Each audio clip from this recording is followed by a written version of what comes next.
우리 이 시간 3월 26일 청년부 예배를 묵상기도 드리심으로 시작하겠습니다.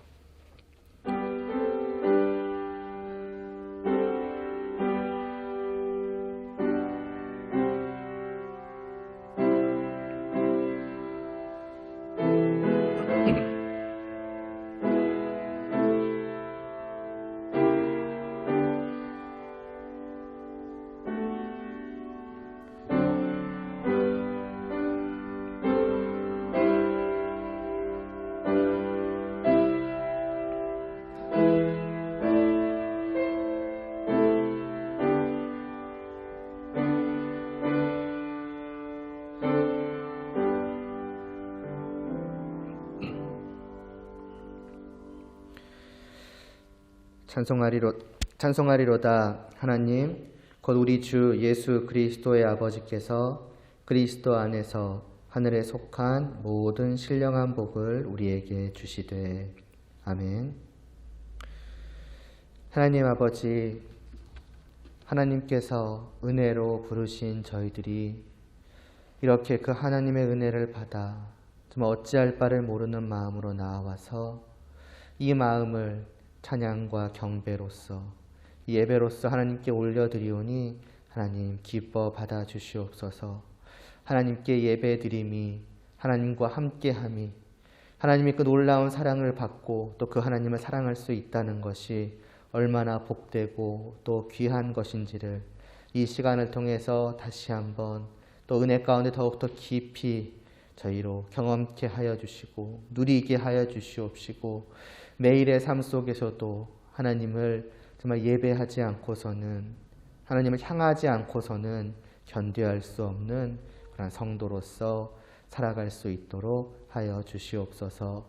이 모든 시간을 통하여서 주님만이 홀로 영광 받으시기를 간절히 소원하오며 예수님의 이름으로 기도드리옵나이다. 아멘. 주 앞에 엎드려 함께 찬양 드리겠습니다.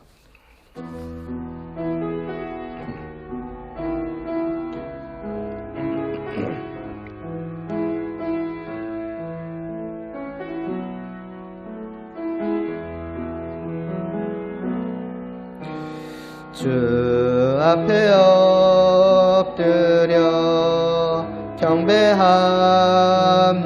경배합니다.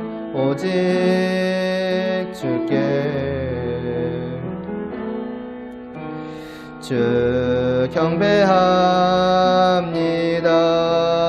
다른 신 아니 오직 주께 나의 모든 우상들 나의 보좌 모두 다 내려놓고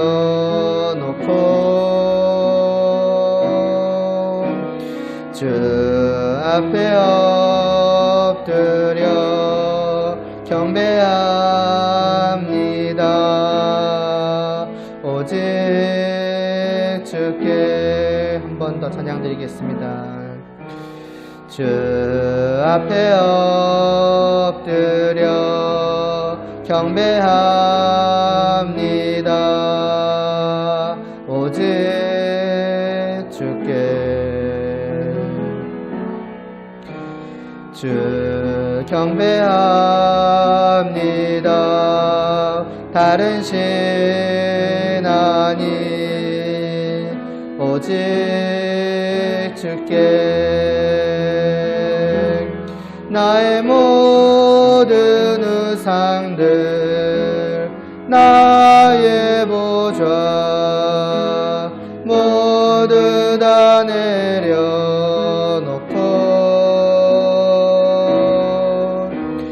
주 앞에 엎드려 경배합니다. 오직 주께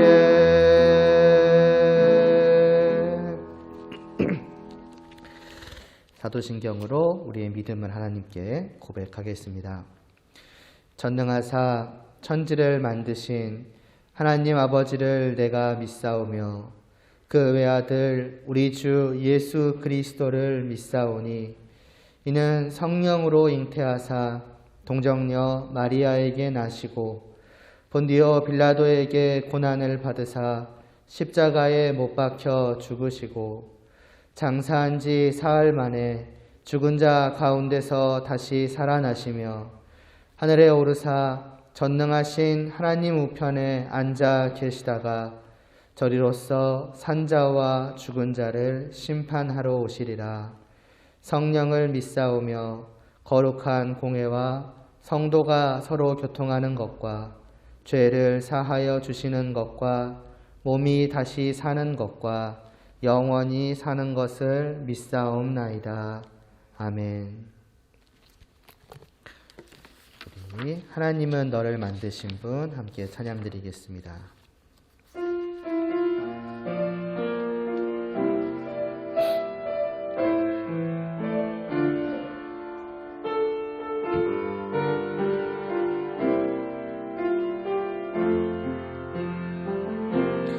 하나님은 너를 만드신 분, 너를 가장 많이 알고 계시며, 하나님은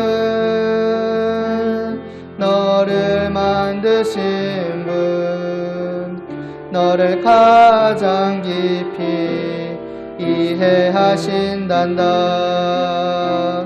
하나님은 너를 지키시는 분, 너를 절대 포기하지 않으며, 하나님은 너를 지키시는 분, 너를 쉬지 않고 지켜보신단다. 그의 생각 셀 수 없고 그의 자비 무궁하며 그의 성실 날마다 새롭고 그의 사랑 끝이 없단다. 하나님은 너를 원하시는 분, 이 세상 그 무엇 그 누구보다 하나님은 너를 원하시는 분, 너와 같이 있고 싶어 하신단다. 하나님은 너를 인도하는 분, 광야에서도 폭풍 중에도 하나님은 너를 인도하는 분, 푸른 초장으로 인도하신단다.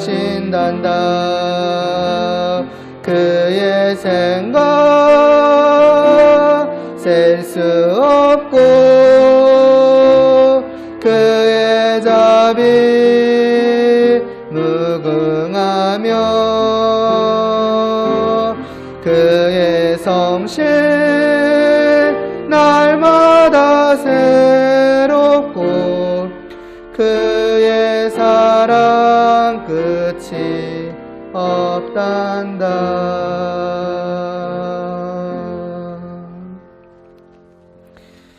이어서 내 갈급함 찬양 드리고 제가 기도 드리겠습니다.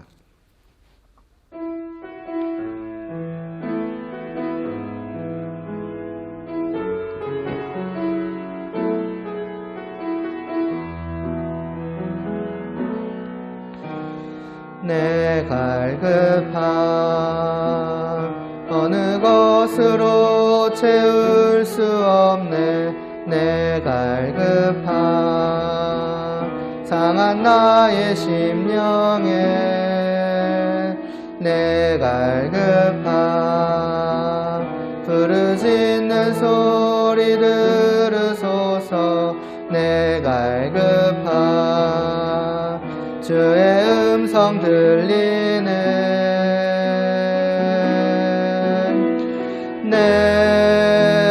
내게로 나오라. 영원히 목마름 전혀 없으리. 내게로 나오라. 가까이 생수의 근원 되신 주께 내게로 나오라. 영원히 목마름 전혀 없으리. 내게로 나오라. 가까이 생명의 근원 되신 주께.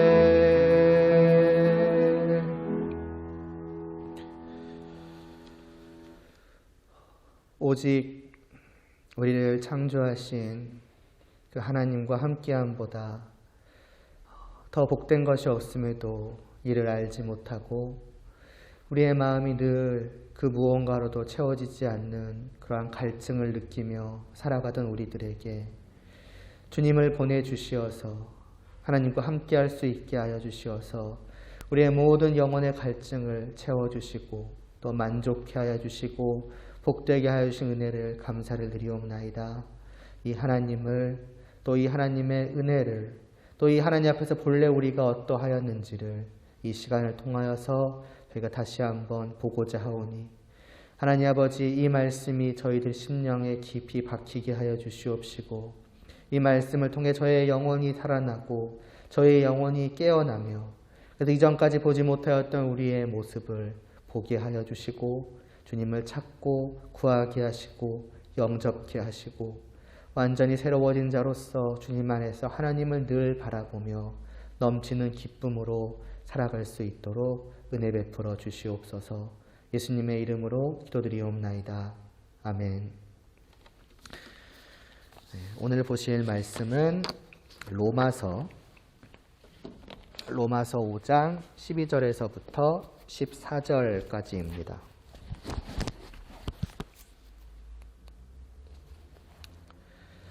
로마서 5장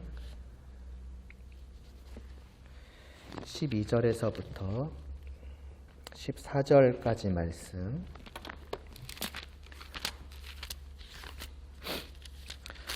네, 함께 봉독하겠습니다. 12절에서 14절까지입니다. 그러므로 한 사람으로 말미암아 죄가 세상에 들어오고 죄로 말미암아 사망이 들어왔나니 이와 같이 모든 사람이 죄를 지었으므로 사망이 모든 사람에게 이르렀느니라. 죄가 율법이 있기 전에도 세상에 있었으나 율법이 없었을 때에는 죄를 죄로 여기지 아니하였느니라. 그러나 아담으로부터 모세까지 아담의 범죄와 같은 죄를 짓지 아니한 자들까지도 사망이 왕노릇하였나니 아담은 오실 자의 모형이라. 아멘. 갑자기 왜 로마서인가 생각하실 수 있겠는데 잊어버리고 계신 분들도 있을지 모르겠는데 이제 작년 말쯤에 그런 얘기를 했었죠. 내년부터는 이제 설교 방식을 조금 바꾸어서 매달에 이제 마지막 주에는 이제 교리 설교를 하겠다라고 하는 것. 거의 이제 근데 이제 3월 달에 이제 처음 이제 시작을 한 겁니다. 이제 첫째 달에는 1월 달에는 지금까지 들어왔던 말씀 쭉 복습하였고 2월 달 마지막에는 이제 수련회 이제 남아 있던 말씀이 있었기 때문에 전할 시간이 없었고 그래서 이제 사실상 이제 3월 달부터 뜬금없다고 느껴질 수 있겠지만은 사실은 이미 작년에 예고를 했던 것을 좀 이제 시작을 다시 해 보려고 합니다.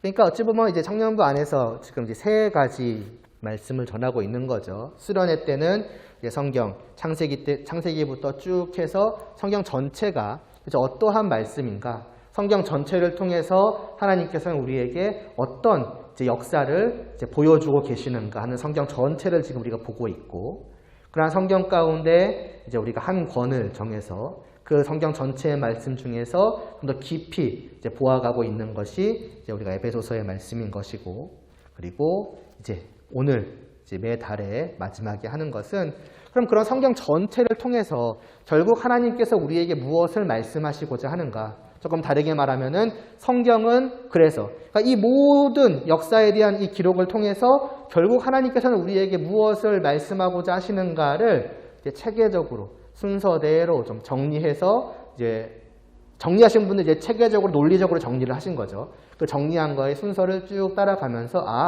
성경이 이러한 말씀을 우리에게, 그러니까 이러한 가르침을 우리에게 쭉 주고 있구나. 성경은 이런 식으로 우리에게 말씀하고 있구나 하는 것의 어떤 기초 작업들, 이것을 해 나아가는 것이 교리 설교가 되겠죠. 그래서 좀 간단하게 정리를 하고 시작을 하자면은 이 모든 가르침의 시작은 그것이죠. 결국 성경은 우리에게 무엇을 말씀하는가라고 했을 때에 가장 핵심은 이것이다라고 우리가 알고 있는 웨스트민스터 소요리 문답은 말씀하기를 오직 하나님이라는 거예요.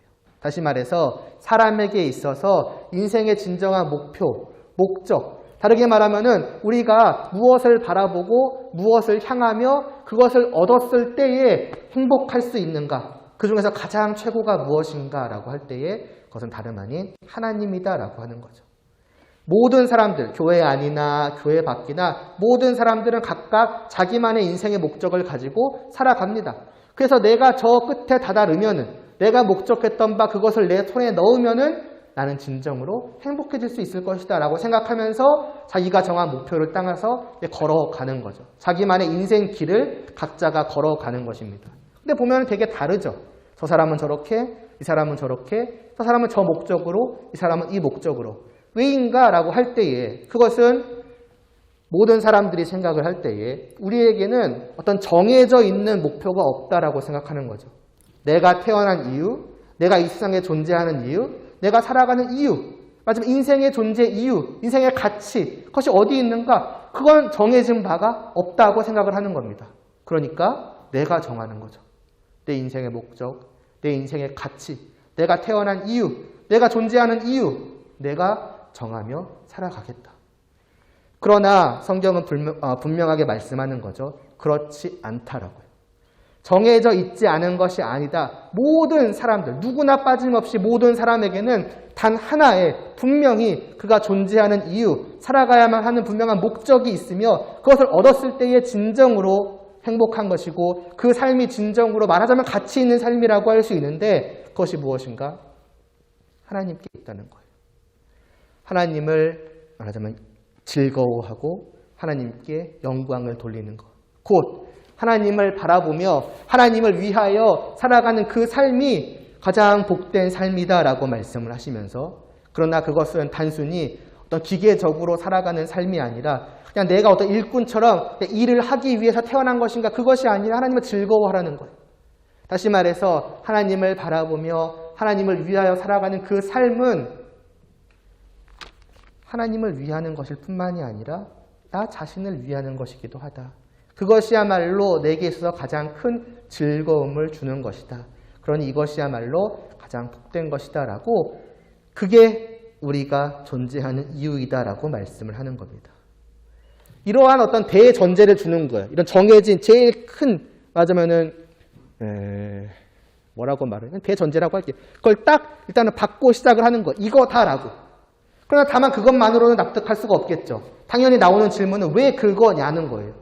내가 생각할 때는 훨씬 더 좋고 훨씬 더 빛나고 훨씬 더 나를 즐겁게 할 수 있는 수많은 목적이 있다. 그것만이 길이냐? 저것도 길이고 저것도 길이고 저것도 길일 수 있다라는 거예요.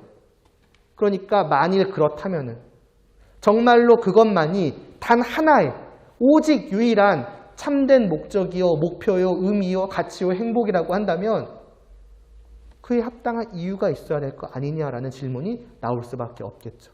그래서 거기서부터 도대체 왜 하나님인가? 바에 대한 설명이 쭉 이어져 갑니다. 그러니까 성경이 결국 이 성경 전체가 우리에게 그것을 알려주고 있다라는 것이죠. 그래서 하나님으로부터 시작을 합니다. 하나님은 누구신가로부터 시작을 하는 거죠. 그분은 능력과 또 지혜와 모든 성품이 완전하시고 참되시고 정말 무한하시다.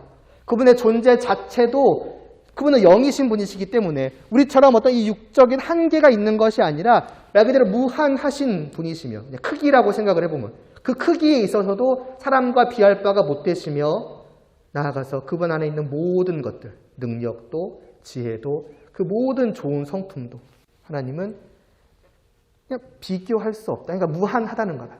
무한하시고 완전하시고. 에이, 그건 말을 다 할 수 있지. 야, 누가 좋다, 누가 좋다더라, 누가 엄청나게 좋다더라, 비교할 수 없다더라, 진짜 천재라더라, 말은 다 할 수 있지. 그걸 어떻게 아냐는 거죠. 그래서 이제 설명하는 거예요. 하나님이 정말로 그런 분이시라는 것이 맞다라는 것은 이 세상 역사를 통해서 드러난다는 거죠.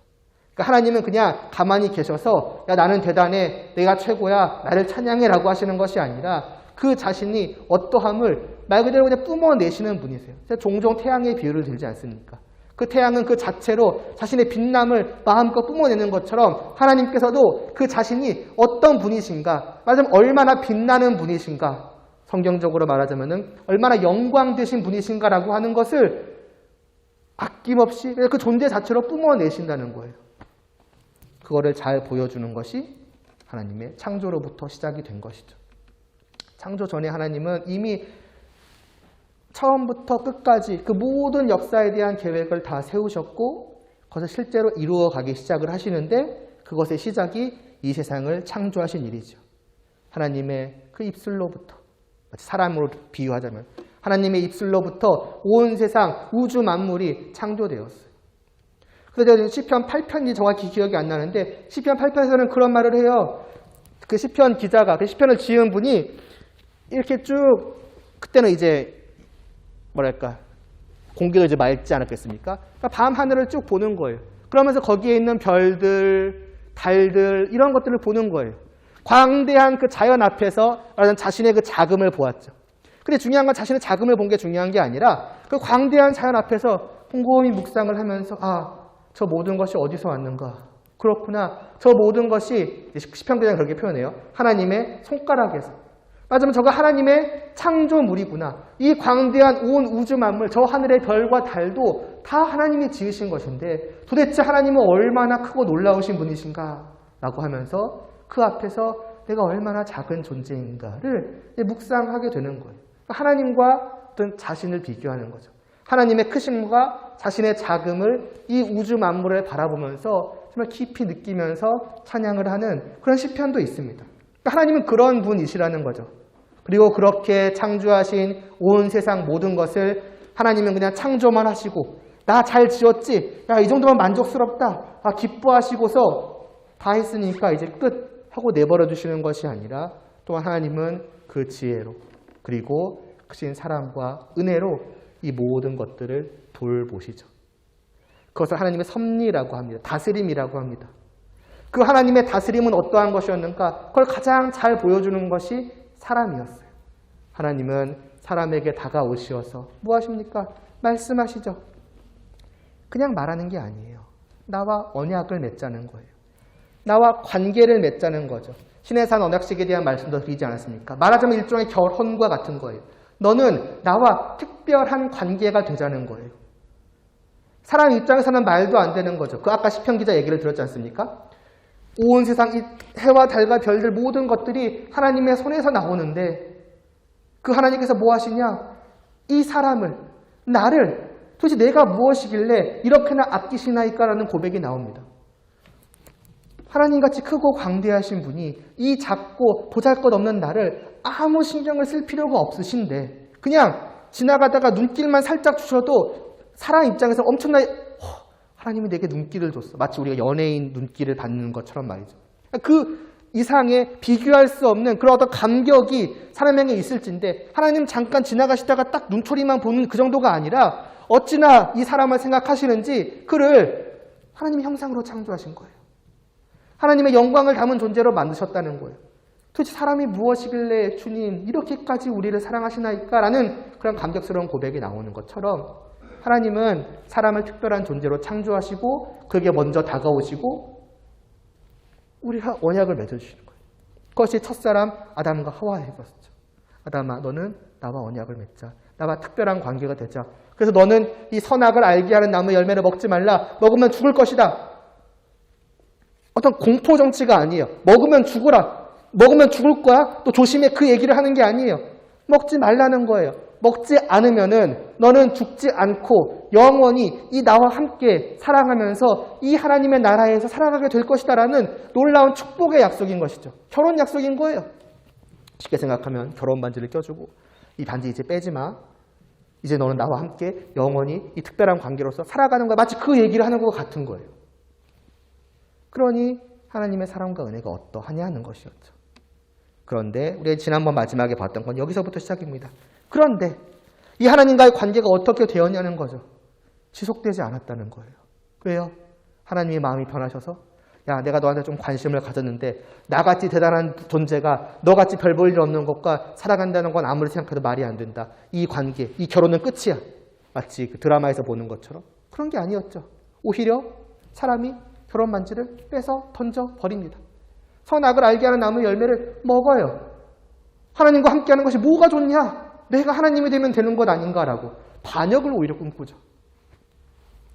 그게 첫 죄였습니다. 하나님이 베푸신 그 사랑과 은혜와 그 하나님과 함께하는 모든 복된 것을 순식간에 단번에 걷어차버리는 일이었죠. 그것이 태초의 죄였습니다.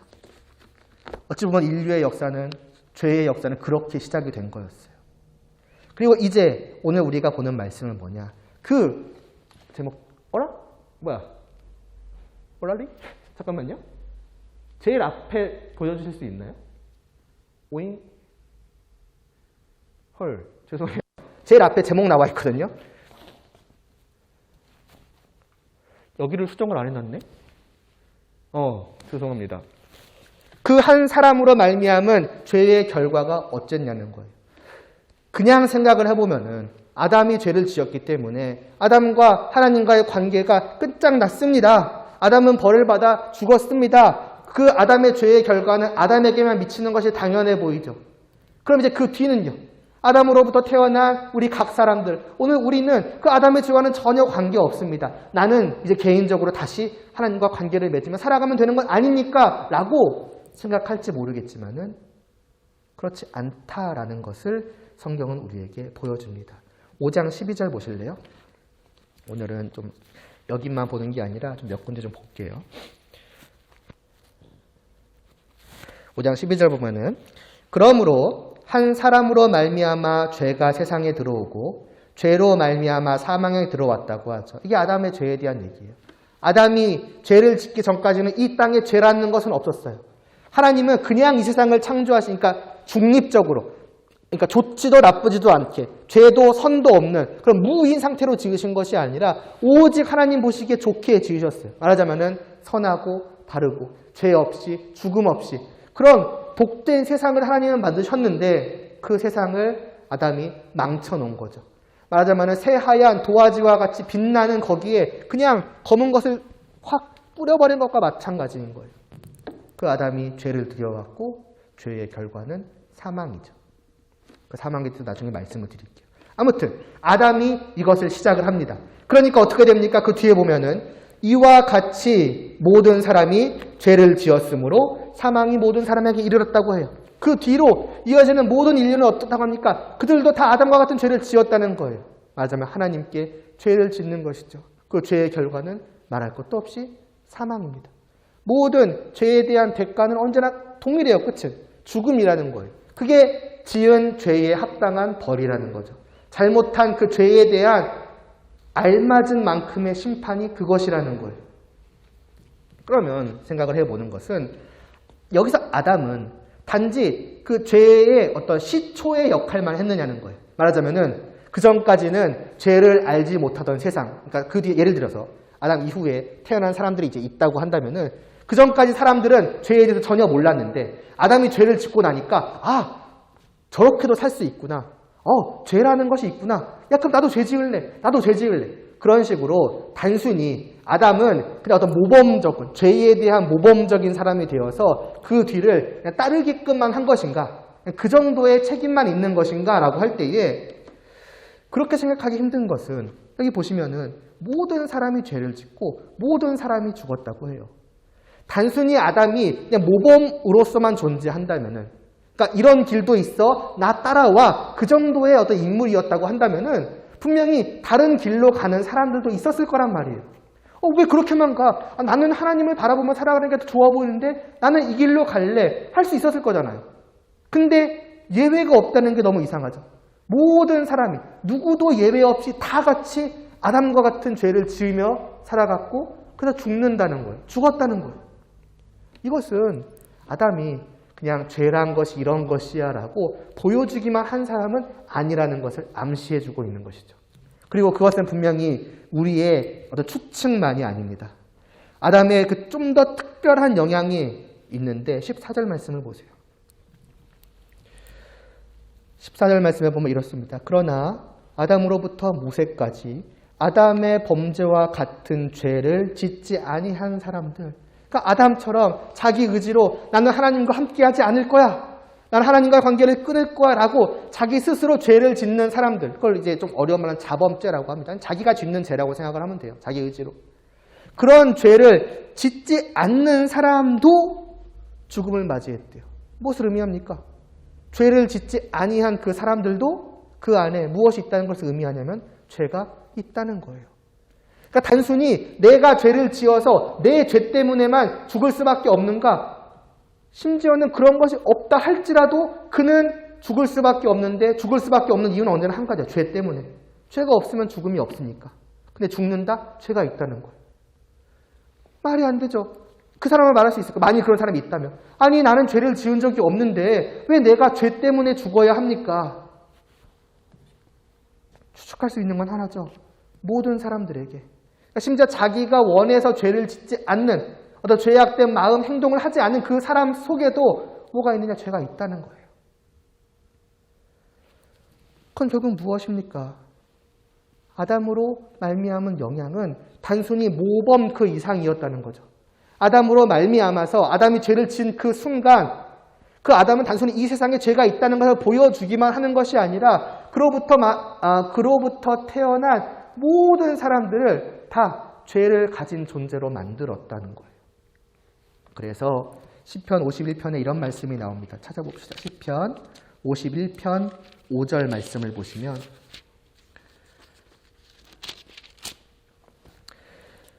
다윗이 이런 고백을 합니다.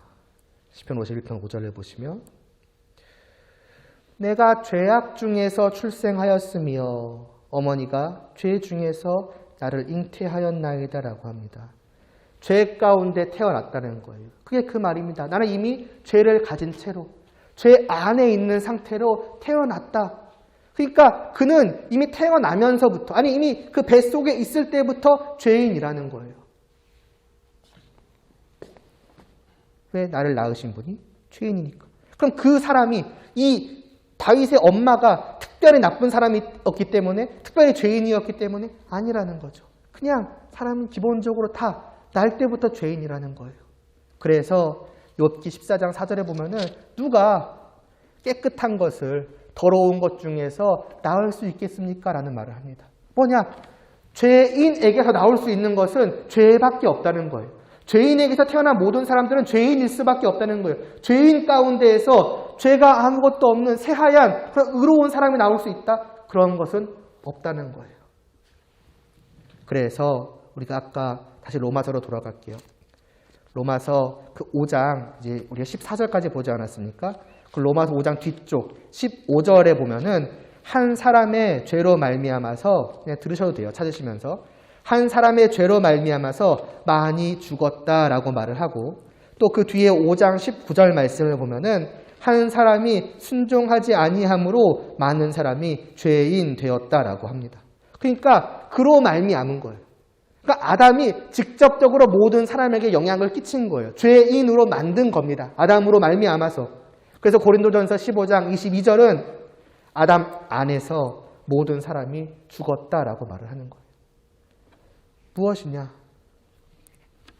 그러니까 내가 죄를 지은 여부에 상관없이 그저 아담으로 말미암아서 죄인 된 것. 맞으면 아담으로의 그 죄를 우리 모두가 물려받은 거죠.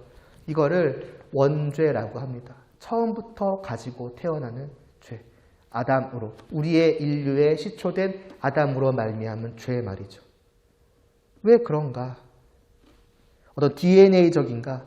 그렇다기보다는 아담이 하나님과 언약을 맺을 때에 우리의 대표로서 언약을 맺었기 때문입니다. 그래서 이 5장 12절부터의 그 말씀 그걸 보여주는 것. 어떤 대표성입니다. 말하자면은 아담이 하나님과 언약을 맺을 때 모든 사람들, 아담으로부터 태어날 모든 사람도 이미 아담 안에 있는 자인 거예요. 예를 들면 그런 거죠. 우리가 뭐 시합에 나가서 어느 쪽에 성공권을 가질래 하면은 그러니까 농구로 할까요? 뭐 보통 이걸로 하지만은 가위바위보에서 누가 먼저 공 가질지 정해라고 하면은 모든 사람이 한꺼번에 가위바위보 하지 않죠. 대표가 나와서 가위바위보를 합니다. 그러면 그 대표가 이기면은 그 공은 대표의 모든 팀원의 것이 되죠. 그러니까 모든 사람이 그 대표와 하나 되어 있는 거예요. 대표 안에 있는 거예요. 그래서 이들 모두에 대한 그냥 뭐 별로 좋은 말은 아니지만 운명이라고 하면 이들 모두에 대한 운명이 대표에게 달려있다고 생각하면 쉬운 겁니다. 여기서 하나님께서 아담과 언약을 맺으실 때에도 말하자면 동일한 거예요. 아담 너와 나의 이 언약은 너 한 명과의 언약이 아니다. 너로부터 태어날 모든 인류와 함께 언약을 맺는 것이고 그러므로 그들 모두에 대한 결국은 너에게 달려있다라는 거예요. 그게 하나님이 처음 아담과 맺으신 언약의 결과이죠. 물론 우리는 반문할 수 있어요. 동의한 적 없다. 보통 대표 뽑을 때는 다 동의해서 뽑지 않느냐. 그러니까 난 저도 이건 납득할 수 있다. 그러나 이건 나는 아무 동의한 적이 없다. 그 언약은 무효다라고 생각을 하실지 몰라요. 그러나 두 가지 면에서 그 대답은 반박이 됩니다. 첫째, 결정권이 누구한테 있느냐는 거죠. 그것은 당연히 우리를 창조하신 하나님께 있는 겁니다. 내가 너희를 창조하였으니 내가 내 뜻대로 너와 언약을, 심지어 그 언약도 은혜잖아요. 원래 우리에게 자격이 있어서 저는 하나님과 함께할 만한 자격이 있습니다. 언약 맺으시죠. 이게 아니잖아요. 하나님께서 값없는 선물로 내가 너를 사랑하여 너와 함께하기를 원한다. 언약을 맺자 하신 것 아닙니까? 말하자면은 옛날 사극으로 말하자면은 대표가 아니라 왕이 백성에게 내려주는 그 은혜인 거예요. 어떤 은혜를 내려주든 백성 입장에서 감격하면서 받을 것 아니겠습니까? 그 왕이 어떤 존재인지를 안다면. 비슷한 거죠. 하나님 어떤 어떤 방식으로 나와 언약을 맺어주시든 상관없습니다. 하나님과 언약을 맺을 수 있다니요. 전 그것만으로도 하나씩 감사합니다가 되어야 하는 거예요. 또 한 가지는 만일에 지금은 이제 아담이 결국 죄를 짓고 실패한 거지만은 만약 아담이 성공했다면 하나님과의 언약을 지킴으로 말미암아서 이제 너는 나와의 언약을 지켰으므로 영원히 죽지 않고 나와 함께 복되게 살아가자라고 되었다면은 그때 우리는요. 내가 아무것도 하지 않았지만은 그 아담의 언약을 지킨 결과로 말미암은 그 모든 혜택을, 모든 복락을 우리는 누리게 될 것입니다. 그럼 그때에도 우리는 똑같이 말할까요? 하나님 저는 동의한 적 없는데요. 아담이 잘했다고요? 그것 때문에 제가 복을 받는다고요? 어쩌라고요? 저는 마음에 들지 않아요. 다시 저와 언약을 하시죠. 아마 그렇게 말할 사람은 없을 겁니다. 그러니까 중요한 거는 사실은 그 대표의 원리 자체에 대해서 우리가 반박하지 않는 거예요. 대표성이 합리적이지 않다, 불합리하다, 이건 너무하다. 사실은 그건 아니라는 거죠. 다만 그 결과의 문제인 거죠. 그러니까 하나님께서 대표성의 원리를 내세우셔서 아담을 대표로 해서 우리의 언약을 맺으신 것 자체에 대해서는 사실은 아무런 불합리함은 없는 겁니다. 다만 결과가 그랬기 때문에 우리는 거기에 대해서 불만을 품는 것뿐인 것이죠. 사실은 잘 생각을 해보면 여기에 대해서 우리가 할 수 있는 말은 없는 것이다 라는 것을 우리는 생각을 할 필요가 있겠고 결국에 남은 건 결과인 거죠. 중요해지는 거죠. 결국 우리는 그렇게 되었다는 거죠.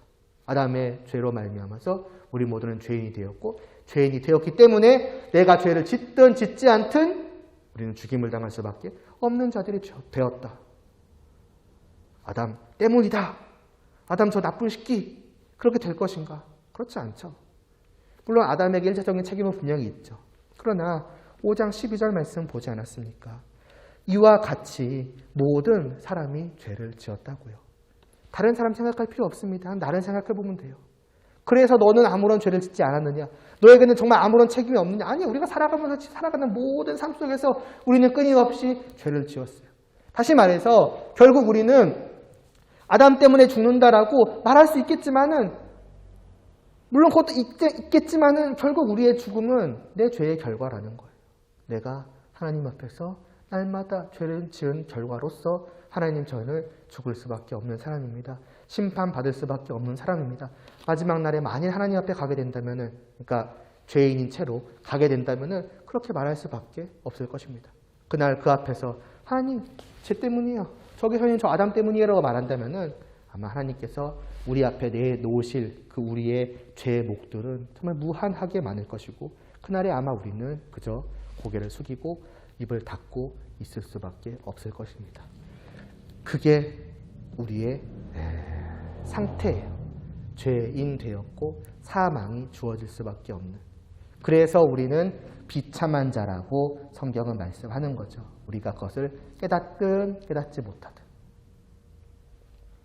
그럼 도대체 그 우리의 죄인됨이라고 하는 것, 우리 안에 있는 그 죄악된 상태라고 하는 것은 어느 정도인가?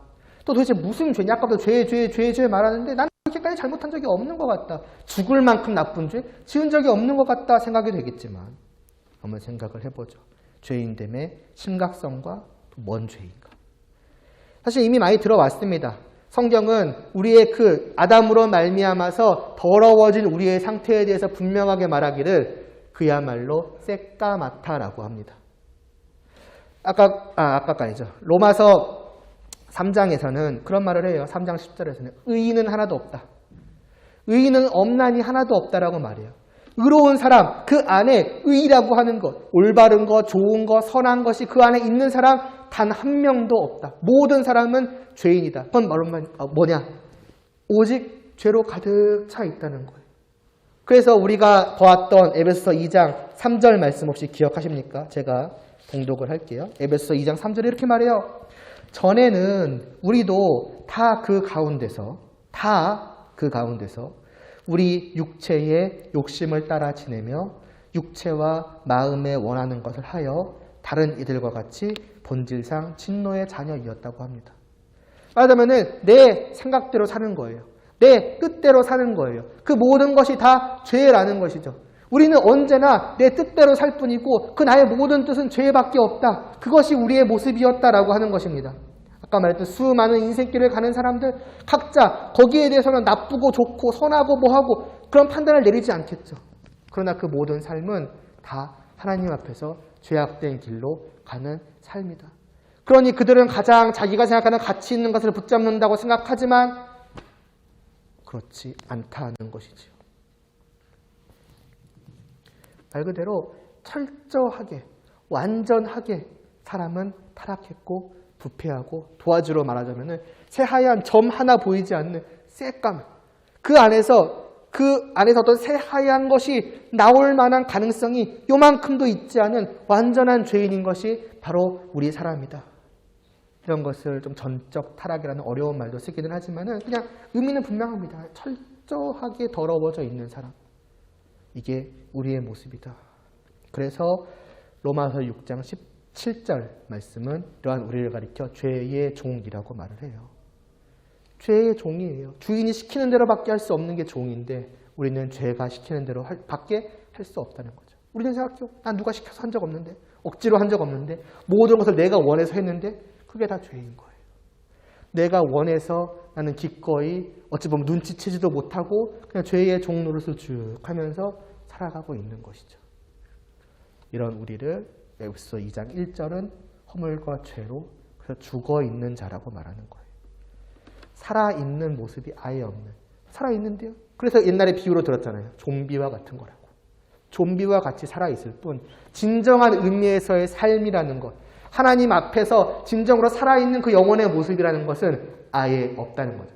잠자는 정도, 잠깐 조는 정도, 약간 다리를 저는 정도, 아니 아예 죽어있는 정도라고 우리의 죄악의 철저함을 말합니다. 그런 생각할 수 있어요. 나 착하게 사는데, 나 좋은 일 하는데, 또 나는 비록 그렇지 못해도 이 세상 가운데 의인이라고 불릴 만한 사람들 많다고는 할 수 없지만 간간이 있지 않느냐. 그래서 성선설이라고 하는 것을 뭔가 주장하게끔 만들고, 또 그것을 맞아, 사람은 선하게 태어난 존재야, 선함에 대한 가능성이 있는 존재야라고 생각하고 쉽게 만들 만한 그러한 모습들이 종종 보이기는 합니다. 그러나 참된 선이라고 하는 것, 또 반대로 말하자면 참으로 악하다, 죄악되다고 하는 것은 다만 그런 게 아니에요. 성경은 그런 것도 없다라고 말하지는 않아요. 사람은 매일같이 나쁜 짓만 하고 산다, 그런 식으로 말하지는 않아요. 물론 사람이 볼 때에는 좋아 보이는 것들, 착해 보이는 것들, 칭찬받아 마땅한 일들 하는 것들 있습니다. 나타나는 그러한 마음들도, 성품들도 어쩌면 있어요. 그러나 다만 거기에 대해서 말씀하고 있는 것이 아니에요. 여기서 말하는 선함과 의라고 하는 것, 여기서 말하는 그 죄악됨이라고 하는 것, 그걸 어떻게 보면 굳이 표현을 하자면 진정한 의미에서의 라고 할 수 있어요. 단순히 세상적으로, 인간적으로, 윤리적으로, 도덕적으로 좋아 보이나, 그러나 사실 그 모든 것들도 어찌 보면 껍데기에 불과한 것이다. 진정한 의미에서의 옳고 그름, 좋고 나쁨, 이 모든 것들은 다 하나님과 관계된 것이다 라고 성경은 말씀합니다. 왜냐? 왜겠습니까? 그래서 우리가 아까 처음에서부터 시작한 거예요. 온 세상 모든 만물과 그 만물 가운데 있는 오늘 우리조차도, 모든 사람조차도 다 하나님의 피조물이라고 하는 거예요. 그것을 생각함으로써 시작된다는 거죠. 하나님만이 참으로 선하시고 옳으시고 좋으신 분이시며, 그 하나님이 우리 모두를 만드신 분이 진정으로 맞으며, 그래서 하나님만이 우리의 왕 되시고 하나님이 진정 우리의 주인 되신다고 한다면은 우리에게 있어서, 그 하나님의 피조물인 우리에게 있어서 무엇이 선하고 무엇이 옳은가, 무엇이 나쁘고 무엇이 그릇된 것인가, 무엇이 의이고 무엇이 죄인가에 대한 기준은 언제나 하나일 수밖에 없어요. 바로 하나님이죠. 조금 이게 적절한 비유일지는 조금 저도 생각은, 판단은 조금 애매하지만 얘기를 드려보면은 이렇게 생각하면 돼요. 사람이 무언가를 만들었어요. 그 만든 것이 수많은 멋진 기능들이 있다고 생각을 해봐요. 그러나 단 하나, 이 내가 만들었던 목적과 전혀 다르다고 생각을 해보시면 돼요. 나는 이것을 위해서 만들었는데 다른 모든 것들은 다 해요. 그러나 정작 내가 만든 그 목적은 하지 못한다면 과연 이것을 좋은 것이라고 할 수 있겠는가? 또 한 가지, 나는 이것을 만들 때 나를 위해 만들었거든요. 근데 얘가 자기 스스로 많은 것들을 해요. 좋아 보이는 것들을 다 해요. 그런데 정작 나를 따르진 않아. 이 주인을 위한 것은 아무것도 하지 않아. 그러면은 과연 그것을 좋은 것이라고 할 수 있겠는가? 겉으로 볼 때는 분명 좋은 것들이 많죠. 유익된 것들 많죠. 칭찬할 만한 것들 많죠. 근데 정작 창조된 목적과 그 창조하신 주인을 바라보지 않는다면 그 모든 것들은 좋은 것이라고 볼 수가 없는 거죠. 가장 좋은 것을 하는 그 때에도 어찌 보면 그는 가장 나쁜 짓을 하고 있는 거예요. 그게 사람이라고 하는 것이죠. 그가 이 세상에서 사람들이 볼 때 정말 법 없이도 살만하다라고 하면서 하는 그 가장 착한 일 속에서도 그는 언제나 하나님을 바라보고 있지 않기 때문에, 그 주인을 생각하지 않고 주인을 알지 못하며 그 주인을 사랑하지 않고 그 주인을 위하지 않기 때문에 그 모든 것들은 다 가장 끔찍한 죄악이요, 가장 끔찍한 반역을 행하고 있다라고 하는 거예요. 그것을 죄라고 말합니다. 그래서 하나님께서 이것을 분명히 법으로 명시해 놓으셨어요. 그게 율법이죠. 그리고 그 율법의 핵심은 다른 게 아닙니다. 마태복음 22장 37절. 이건 찾아보죠. 여러분이 너무나도 잘 알고 계시는 말씀입니다. 마태복음 22장 37절.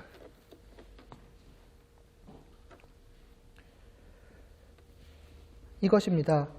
그 뒤에 나온 그 앞에 율법 중에서 하나님이 우리에게 주신 영하신 그 법, 명령 중에서 무엇이 제일입니까? 그 모든 것을 요약하면 무엇입니까? 이렇게 말씀하시죠. 예수께서 이르시되 내 마음을 다하고 목숨을 다하고 뜻을 다하여 주 너의 하나님을 사랑하라. 법이에요, 이게. 우리를 창조한 우리의 주인이 우리에게 주신 법입니다. 그리고 누누이 말씀드리지만은 이것이 어떤 기계처럼 너는 나를 위해서 봉사하기 위해 만들었어. 싫어도 해. 이게 아니잖아요. 사랑이에요. 이것이 우리에게 있어서 가장 행복한 일이라는 거예요. 사실 기계적인 노동을 원하시는 게 아니잖아요. 사랑의 교제를 원하시고 함께 하시는 걸 원하시고 그러니까 결혼 언약 아니겠습니까? 그러니 이것은 법이면서 동시에 우리에게 가장 복된 길인 거예요. 그런데 우리는 그것을 하지 않는다는 거죠. 그 누구도 하나님을 찾으려 하지 않는다는 거죠. 왜? 찾을 만한 가능성도 없다는 거죠. 왜냐? 그 안에 새하얀 점조차도 존재하지 않기 때문에. 오직 새까맣기 때문에. 그래서 모든 사람은 하나님을 찾지 않으며 아까도 말했던 것처럼 가장 좋아 보이는 일을 하는 그 순간조차도 그는 가장 하나님 앞에서 악한 모습을 보이고 있을 뿐이다. 이게 바로 우리들이라고 하는 것입니다. 그 결과는 뭐예요? 마지막입니다. 사망이에요. 죽음이에요. 단순히 육신의 죽음을 의미하는 것이 아니죠. 하나님께서 말씀하셨잖아요. 선악을 알게 하는 나무 열매를 먹지 말라. 먹으면 죽을 것이다. 근데 아담이 먹었어요. 근데 먹은 그 순간 그는 숨이 꼴까닥하고 끊어지지 않았습니다. 멀쩡하게 살았어요. 성경은 몇백 년 살았다고 말씀하고 있어요. 뭐야? 죽는다며? 하나님 거짓말하신 건가? 그게 아니에요. 여기서 말하는 죽음의 핵심은 생명이요. 우리의 주인이요. 우리에게서 유일하고 참된 복되신 하나님과의 단절입니다. 그 순간, 죄가 들어온 순간 온 세상에는 죽음이 찾아왔고 하나님과의 관계가 끊어졌다는 거죠. 그것은 살아도 산 게 아니에요. 그렇잖아요. 나에게 있어서 가장 소중한 것이 사라져버린다면 우리가 일상생활을 살면서도 내가 가장 귀하게 여기는 것, 가장 중요하게 여기는 것 그것이 사라져버린다면 내가 살아도 사는 것이 아니야 라고 말하는 사람들이 얼마나 많이 있습니까? 많은 것들이 있고 생명이 있어도 슬픔 가운데 살아가는 사람들이 얼마나 많습니까? 그런 거예요. 그런데 하나님이다. 그거야말로 죽음이죠. 하나님과의 교제는 끊겼고 그리고 하나님과의 교제가 끊긴 채로 이 땅의 수많은 문제거리들 속에서 살다가 이 땅에서 죽고 그리고 그 마지막은 무엇입니까? 결국 영원한 지옥인 것이죠. 우리의 죽음이 얼마나 무서운가, 하나님과의 교제가 끊긴 것이 얼마나 심각한 것인가에 대한 것을 제일 마지막에 가장 잘 또 분명하게 지금은 우리가 정말 느끼지 못하고 있을 수 있잖아요. 전혀 안 비참한데? 근데 마지막 날에 분명하게 보여주시죠. 그래서 계시록 20장 12절부터 14절은 이렇게 말씀합니다. 이건 제가 찾아서 말씀드릴게요. 계시록 20장 12절에서부터 24절은 이렇게 우리에게 말씀을 하고 있습니다. 또 내가 보니 죽은 자들이 큰 자나 작은 자나 그 보좌 앞에 서 있는데 책들이 펴 있고 또 다른 책이 펴졌으니 곧 생명책이라. 죽은 자들이 자기 행위를 따라 책들에 기록된 대로 심판을 받으리니 바다가 그 가운데서 죽은 자들을 내주고 또 사망과 음부도 그 가운데에서 죽은 자들을 내주매 각 사람이 자기 행위대로 심판을 받고 사망과 음부도 불못에 던져지리니 이것이 둘째 사망 곧 불못이라. 누구든지 생명책에 기록되지 못한 자는 불못에 던져지리라. 영원한 지옥불 속에서. 예전에도 한번 말씀드렸는데 이게 너무한 벌이 아니라는 거죠. 그만큼 우리의 죄가 심하다는 것을 보여주는 것이죠. 그게 온 인류가 맞이할 결국이라고 하는 것입니다. 그게 우리의 본래의 상태예요. 어쩌면 지금의 상태일 수도 있어요.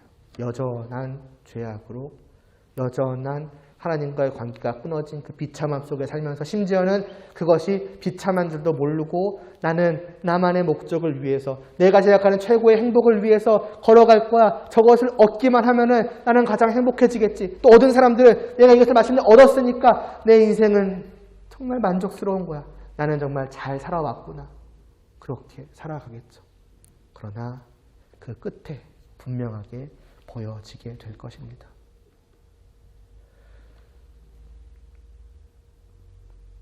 우린 죄인이에요. 정말 죄인이에요. 그 사실을 우리가 다시 한번 알아야 합니다. 성경은 우리에게 분명하게 말씀을 하는 거예요. 우리를 찌르시는 거예요. 우리를 말하자면 눈을 감고 내 지금 상태가 어떤지를 모르는 우리에게 말씀을 가지고 마치 거울에 비추어듯이 네 모습이 지금 이거라고 보라고 말씀을 하시는 거예요. 얼마나 비참한 상황인지 얼마나 더러운 상황인지 아냐고 너의 그 끝이 뭔지를 아냐고 왜겠습니까? 보라고요. 그 마음이 아프고 정말 슬프고 눈물을 흘리라고요. 왜요? 그래야 내 이 상태를 알아야지 내가 구원을 바랄 수가 있지 않겠습니까? 내가 이렇구나. 주님 나를 씻겨 주시옵소서. 나를 구원하여 주시옵소서. 나를 다시 주님께로 되돌아갈 수 있도록 해 주시옵소서. 비로소 그때 하게 되는 거거든요. 그래서 우리를 치는 거예요. 무섭게 말씀을 하시는데 겁지르는 게 아니라 진짜 이렇게 될 거니까 그 무서운 말씀 우리에게 주시는 거예요. 근데 우리는 그 말씀 앞에서도 맞아 말씀을 이렇게 저거 해도 눈을 감고 귀를 닫죠. 단순히 이렇게 안 본다는 얘기가 아니라 마음에 눈을 닫아버리고 귀를 감고 나는 아무렇지 않아. 나는 괜찮아. 괜찮을 거야. 그나마도 오래 교회 다녔던 사람들은 에이 하나님은 사랑이신데 그렇게까지 생각을 하는 거죠. 설마 우리를 그렇게 하시겠어? 까지 생각을 하면서 지내는 거죠. 마음에 아무런 찔림 없이. 그러므로 간절히 바랍니다. 이 말씀이 들려지기를 원해요. 그리고 우리의 모습을 진짜로 볼 수 있기를 바라요. 내가 이런 모습이었구나. 그래서 정말 울 수 있기를 바라요. 아무튼 그렇게 되기를 바라고 그리고 정말로 여러분 주님을 믿게 되기를 바랍니다. 그리고 그때에 제가 에베소서에 드려왔던 쭉 모든 말씀들 복됨이 있지 않겠습니까? 왜 그렇게 되겠습니까? 내가 죄인인데 왜 예수님 때문에 내가 구원을 받을 수 있겠습니까? 아까 그 아담과 마찬가지예요. 5장 12절부터 14절까지 그 뒤에도 계속해서 아담에만 집중했지만 사실 그 로마서 그 5장의 말씀의 초점은 아담에게 있지 않아요. 사실은. 아담으로 말미암아 그렇게 되었다. 그런데가 항상 나와요. 그러나 또한 우리에게 한 사람이 오셨다는 거예요. 한 사람으로 말미암아서 그 대표로 말미암아서 모두가 죄인이 되었고 죽지 않았느냐. 그런데 또한 하나님은 그 똑같은 대표의 원리로서 우리에게 한 사람을 은혜로 보내주셨고 그 대표가 아담이 실패한 그 일을 완전히 되돌려놓음으로써 그 안에서 모든 사람이 구원을 받을 수 있게 하셨다. 그 비참에 빠진 모든 사람들이 건져질 수 있게 되었다. 그러니 우리의 대표 대신 이 예수 그리스도를 믿고 그 안으로 들어오라는 거예요. 아담 안에서 죽은 것 같이 이제는 그리스도 안에서 생명을 얻을 수 있으니 들어오라는 거죠. 그 말씀까지 하시기 위해서 이 로마서의 말씀이 주어져 있는 거예요. 이 소열의 문답도 그 뒤를 또 우리에게 가르쳐주고 있겠죠. 그거는 또 다음에 계속해서 보아가도록 하겠습니다. 기도드리겠습니다. 하나님 아버지 은혜를 베풀어 주시옵소서. 정말 우리의 마음이 찔림을 받고 우리의 마음이 찢어지며 우리의 마음이 정말로 애통해할 수 있게 하여 주시옵소서. 우리의 마음이 우리의 마음대로 되지 않는 줄을 압니다. 아무리 그러한 마음을 먹으려고 해도 되지 않는 것이 우리의 마음입니다. 그러니 주님의 은혜가 필요합니다. 이 말씀을 사용하시어서 우리의 마음이 정말 흔들리게 하여 주시고 무너지게 하시고 엎드러지게 하여 주시옵소서. 그리하여서 우리의 주님을 간절히 붙들고 우리의 주님을 영접하고 그 안에서 모든 것이 뒤집어질 수 있는 그 놀라운 역사를 경험할 수 있도록 하여 주시옵소서. 아직까지도 이러한 마음이 없었다면은 주님 그러한 마음을 갖기 위하여 그러한 믿음을 갖기 위하여서 끊임없이 기도할 수 있게 해 주시옵시고 그 기도를 주님 들어주시고 응답하여 주시옵소서. 예수님의 이름으로 기도드리옵나이다. 아멘. 네. 은혜 아니면 찬양 드리겠습니다.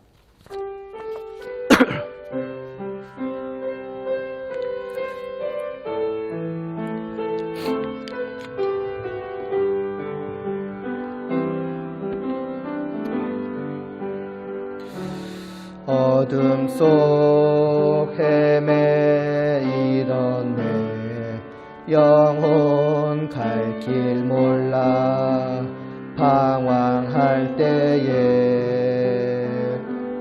주의 십자가 영광의 그 빛이 나를 향해 비춰주셨네. 주 홍빛보다 더 붉은 내 죄 그리스도의 피로 씻기어 완전한 사랑님의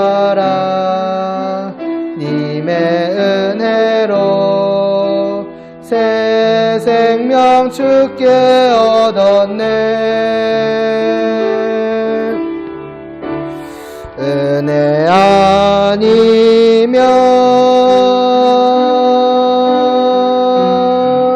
나서지 못하네.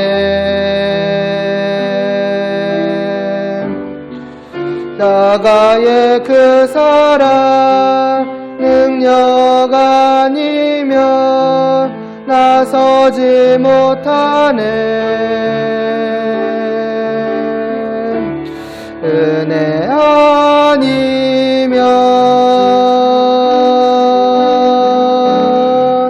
나서지 못하네. 놀라운 사랑 그네 아니면 나서지 못하네.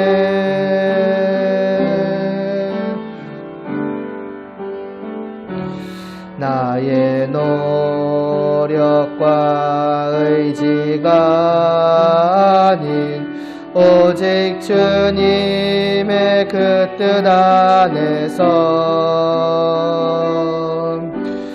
의로운 자라 내게 말씀하셨네.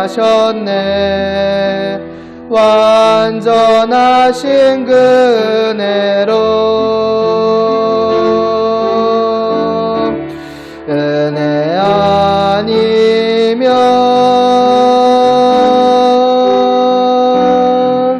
나서지 못하네.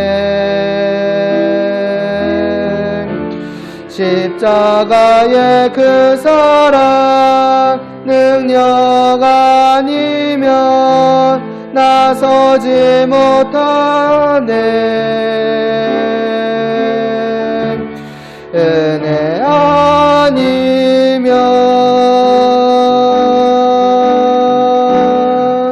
나서지 못하네. 놀라운 사랑 그네 아니면 나서지 못하네.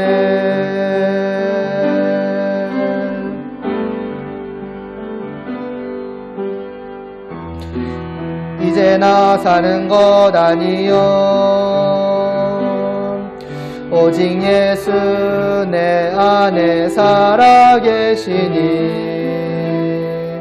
나의 능력 아닌 주의 능력으로 이제 주와 함께 살리라. 오직 은혜로 나 살아가리라.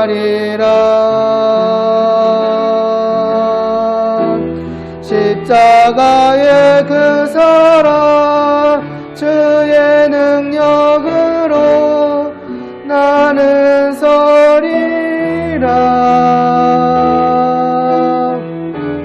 주의 은혜로 나 살아가리라.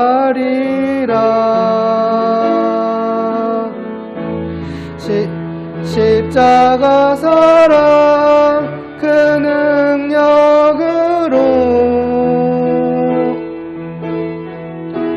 나 살리라.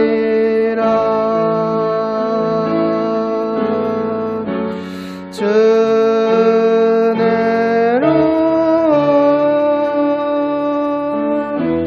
나 살리라.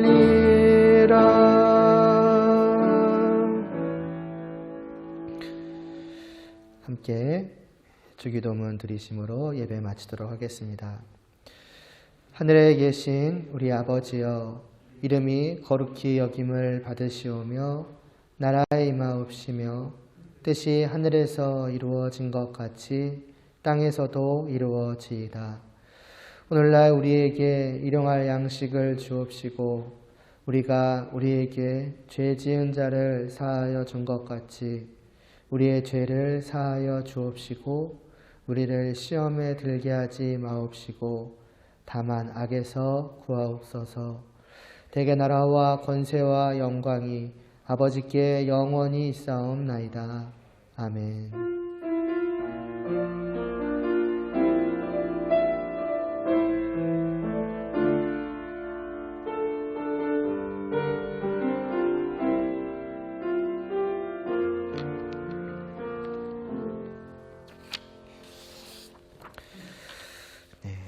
한 주간도 좀 우리 자신을 끊임없이 볼 수 있는, 또 보고자 애쓰고 기도하는 그런 시간들 보낼 수 있으면 좋겠습니다. 네, 예배 후에 오늘 넷째 주죠. 함께 교제하는 시간을 가지니까 주님 안에서 여기도 또 오타가 있네요. 주님 안에서 또 함께하는 즐거움을 드릴 수 있기를 바랍니다. 예배 마치도록 하겠습니다.